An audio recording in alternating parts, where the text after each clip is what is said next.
আসসালামু আলাইকুম। প্রিয় দর্শক, আপনারা জানেন আমি বিভিন্ন সময়ে এই আমাদের নির্বাচন কমিশন নিয়ে নানা ধরনের সমালোচনা করি। অনেক দর্শক আমাকে এমনও বলেন যে নির্বাচন কমিশনের সঙ্গে কি আমার কোনো স্থায়ী শত্রুতা আছে কিনা, এবং তাদের নিয়ে কেন আমি এত তীব্র ভাষায় সমালোচনা করি। আমি আসলেই মনে করি, আমি আগে বহুবার বলেছি, আমি এই নির্বাচন কমিশনকে মোটেই এরকম একটা গুরুত্বপূর্ণ নির্বাচন অনুষ্ঠানের জন্য যোগ্য কমিশন বলে মনে করি না। আমি একাধিক কারণ উল্লেখ করেছি যে তারা যাদের রিটার্নিং অফিসার নিয়োগ করেছেন, বিভিন্ন জেলা প্রশাসক যারা আছেন, তারা এই যে হা না ভোটের জন্য একটা পক্ষে তারা প্রচারণা চালিয়েছে, এবং এই প্রচারণা চালানোর মাধ্যমে নির্বাচন কমিশনই বলেছে যে তারা দণ্ডনীয় অপরাধ করেছে। তাদের ব্যাপারে নির্বাচন কমিশন এখন পর্যন্ত কোনো শাস্তিমূলক ব্যবস্থাও গ্রহণ করে নাই। এই সমস্ত লোকগুলি যারা দণ্ডনীয় অপরাধ করেছে নির্বাচনের পরিচালনার ক্ষেত্রে, তাদেরকে দিয়ে আবার নির্বাচন পরিচালনার জন্য তারা বসে আছে। এটা অন্যায়। যাই হোক, সেগুলো নিয়ে আমি অনেকবার বলেছি, ওগুলো আবার রিপিট করতে চাই না। আজকে আমি একটা তাদের কর্ম, এর মধ্যে তারা, আমি আরেকটা কথা বলি নাই, এর মধ্যে তারা, আপনি নিশ্চয়ই এটাও দেখেছেন যে পোস্টাল ব্যালটটিও তাদের মধ্যে নানা ধরনের কিন্তু অযোগ্যতার আমরা প্রমাণ পেয়েছি। সর্বশেষ যে ঘটনাটা ঘটেছে বলে আমরা পত্রিকায় পেলাম, এই পত্রিকার এই রিপোর্টটার জন্য আমি দৈনিক প্রথম আলোকে ধন্যবাদ জানাচ্ছি, এবং প্রথম আলো দুজন রিপোর্টার রিয়াদুল করিম এবং হাফিজুর রহমান, এই দুজনকে আমি বিশেষভাবে ধন্যবাদ দিচ্ছি, কারণ ওনারা অনুসন্ধান করে একটা রিপোর্ট করেছেন। এবং সেই রিপোর্টটা কি?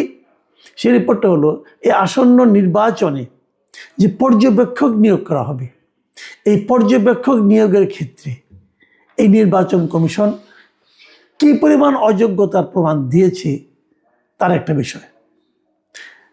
এই গণভোট এবং জাতীয় সংসদ নির্বাচন, এটা পর্যবেক্ষণের জন্য আমাদের দেশের 81টি প্রতিষ্ঠানকে তারা অনুমোদন দিয়েছে। 81 এবং এই 81টা প্রতিষ্ঠানের মোট পর্যবেক্ষকের সংখ্যা হলো 55,500 মতো, 450-54 এরকম, মানে 55,000, অ্যাকুরেট ফিগার হলো 454 জন এদের পর্যবেক্ষক তারা থাকবে।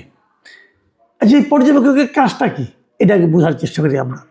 পর্যবেক্ষকের কাজ, যখন নির্বাচন যখন হবে, তখন এই পর্যবেক্ষকরা ঘুরে ঘুরে দেখবে যে নির্বাচনটা কেমন হচ্ছে, এবং দেখার পর তারা কি দেখতে পেল সেটা লিখিত আকারে তারা পরবর্তী সময়ে নির্বাচন কমিশনকে অবহিত করবে। বলবে নির্বাচন ভালো হয়েছে, খারাপ হয়েছে, এই জায়গায় ভালো হয়েছে, ওই জায়গায় খারাপ হয়েছে, এই এলাকার 10টা কেন্দ্রে খারাপ হয়েছে, বাকি কেন্দ্রগুলিতে ভালো, এইরকম যা তারা দেখবে সেটা তারা রিপোর্ট করবে। তাহলে কি হবে? এই রিপোর্টগুলি করার জন্য তাদেরকে কিন্তু প্রত্যেকটা কেন্দ্রে যাওয়ার অধিকার দিতে হবে। তাহলে তারা কী করে বুঝবে? তারা সবগুলি কেন্দ্রে ঢুকতে পারবে, বেরোতে পারবে যখন তখন, তাদেরকে কেউ না করতে পারবে না। তার মানে এটা কিন্তু একটা বড় ক্ষমতা। বড় ক্ষমতা কেন? যারা নির্বাচন করে, ধরেন একটা জায়গায় 10 জন ক্যান্ডিডেট আছেন, এই 10 জন ক্যান্ডিডেট কিন্তু ওই এলাকার সবগুলি ভোট কেন্দ্রে নিয়মিত যেতে পারবেন তার ইচ্ছা অনুযায়ী। 1 নম্বর 2 নম্বর তার নিজস্ব একটা যানবাহন দিয়ে তিনি সব জায়গায় কেন্দ্রে ঘোরাঘুরি করতে পারবেন।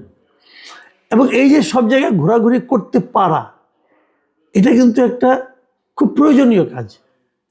এখন ধরেন একজন ক্যান্ডিডেট, সে একটা কেন্দ্রে আছে, ওই এলাকায় মনে করেন আপনার 40টা কেন্দ্র আছে, তা বাকি কেন্দ্রগুলো যদি তার কিছু লোক থাকতো যারা অন্য অন্য কেন্দ্রে যেতে পারতো, তাহলে তার জন্য একটা সুবিধা হতো, কারণ তার প্রতিপক্ষ কোনো অনিয়ম করছে কি করছে না এটা দেখার জন্য একটা লোক থাকতো।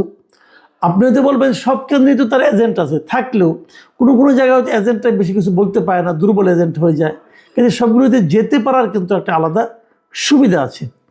এটার জন্যই কিন্তু একসময় আমরা শুনতাম যে ডামি ক্যান্ডিডেট দেওয়া হয়। নিশ্চয়ই আপনি শুনেছেন যে একজন ক্যান্ডিডেট থাকে ওই এলাকায়, তার হয়ে নির্বাচন পর্যবেক্ষণের জন্য, নির্বাচন দেখার জন্য আরও হয়তো 10 জন ডামি ক্যান্ডিডেট থাকে। এই ডামি ক্যান্ডিডেটদের কাজটা কি?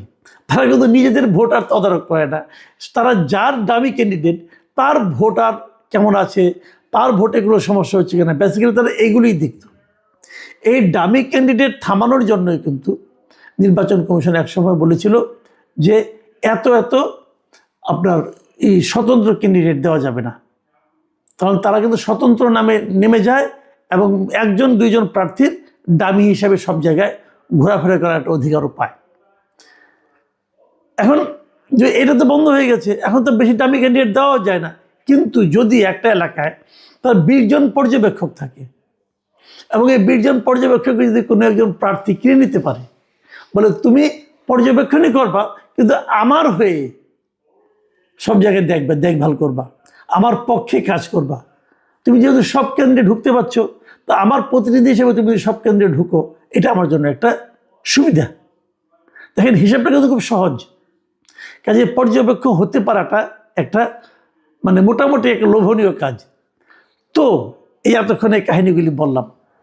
এখন কি দাঁড়াচ্ছে এখানে, যে একটা প্রতিষ্ঠানকে পাওয়া গেছে, এই আপনার প্রথম আলোর এই যে রিপোর্ট, এই রিপোর্টে যে জিনিসটা পাওয়া গেছে, তারা একটা প্রতিষ্ঠানকে পেয়েছে। সেই প্রতিষ্ঠানের নাম হলো people's association for social advancement, সংক্ষেপে পাশা। দেখা গেছে এই প্রতিষ্ঠানটাকে, এই যে আমি বললাম যে 55,454 জনকে পর্যবেক্ষক নিয়োগ করা হয়েছে, এর মধ্যে 10,559 জন মানে আপনার পর্যবেক্ষক এই পাশায় নিয়োগ দিয়েছে। তাহলে পাশাটা কি? এটা একটা এনজিও। তাহলে এটা কি অনেক বড় এনজিও? না, পরে দেখা গেলো এটা এনজিও না, একটা এমনি একটা সংস্থা, তাহলে এনজিও বলতে নিবন্ধিতও না। তো এই পাশা, এই প্রতিষ্ঠানটা কত বড় এনজিও একটা ধারণা করেন তো আপনারা। এই এনজিওতে মোট লোক সংখ্যা হলো মাত্র 1 জন। এনার যিনি মানে আপনার সৈয়দ হুমায়ুন কবির নামে একজন আছেন, উনি হলেন গিয়া এই এনজিওর সর্বা, উনিই সব, উনি নির্বাহী পরিচালক, উনিই সব। মানে এই এনজিওতে কোনো লোকজনও নাই, উনি একাই এই 10,000 লোককে কী করে নিয়োগ দিলেন, অথবা উনি 10,000 লোককে নিয়োগ দিতে পারবেন এই জিনিসটা নির্বাচন কমিশন কি করে বুঝলো? এই সমস্ত প্রশ্নের কোনো উত্তর নাই, উত্তর আপনি পাবেন না। এবং 10,000 লোক, এই 10,000 পর্যবেক্ষক সারা দেশের 300টা আসনের মধ্যে 127টা আসনে ওনার লোকজন দেখভাল করবে। 2 ধরনের পর্যবেক্ষক হয়। এক ধরনের পর্যবেক্ষক হলো তারা জাতীয় পর্যায়ের পর্যবেক্ষক, মানে তারা যে কোনো আসনের যে কোনো কেন্দ্রে যেতে পারবেন। আরেক ধরনের পর্যবেক্ষক হলো একটা কেন্দ্রে, মনে করেন একটা আসনে নির্বাচনী এলাকায় হয়তো ওখানে ওনার মনে করেন 50 জন পর্যবেক্ষক আছে, ওই 50 জন কেবল ওই নির্বাচনী এলাকাতেই থাকতে পারবেন, তার বাইরে যেতে পারবেন না। তো পাশার যারা পর্যবেক্ষক আছে, এনে কোনো কোনো নির্বাচনের এলাকা এমনও আছে যেখানে নাকি পাশার শতাধিক মানে 60-70 জন করে এবং 100-র উপরে আছে, এরকম হলো 41টা আসনে। 41টা আসনে পাশার প্রত্যেকটা আসনে 100 বা তার চেয়েও বেশি পর্যবেক্ষক আছে। ভাবেন, তার মানে কি প্রতিটা কেন্দ্রে তার এক বা একাধিক পর্যবেক্ষক সারাক্ষণ থাকবে। কিন্তু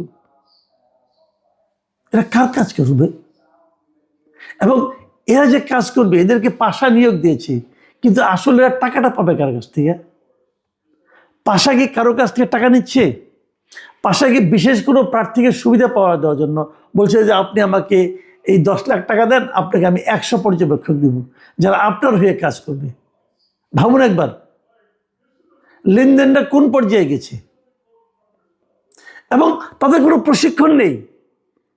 এই 2 রিপোর্টার যাদের নাম বললাম, ওনার সঙ্গে আলাপ করেছেন, করে জিজ্ঞাসা করেছেন এই নির্বাহী পরিচালক হুমায়ুন কবিরকে যে আপনারা এদেরকে নিয়োগ দিয়েছেন, এদেরকে কোনো প্রশিক্ষণ দিয়েছেন আপনি?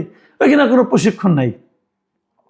তো মানে পর্যবেক্ষণ কীভাবে করবে, এই জন্য তাদের কোনো প্রশিক্ষণও নাই।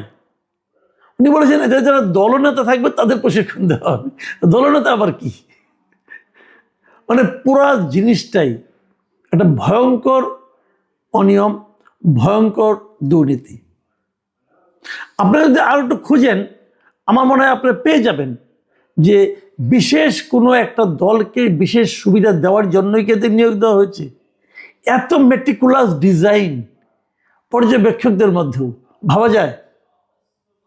দেখেন নির্বাচন কমিশন করেছে কি, নির্বাচন কমিশন শুরুতে আগের নির্বাচনগুলোতে যারা নাকি পর্যবেক্ষক ছিল তাদের সবগুলি প্রতিষ্ঠানকে বাতিল করে দিয়েছে।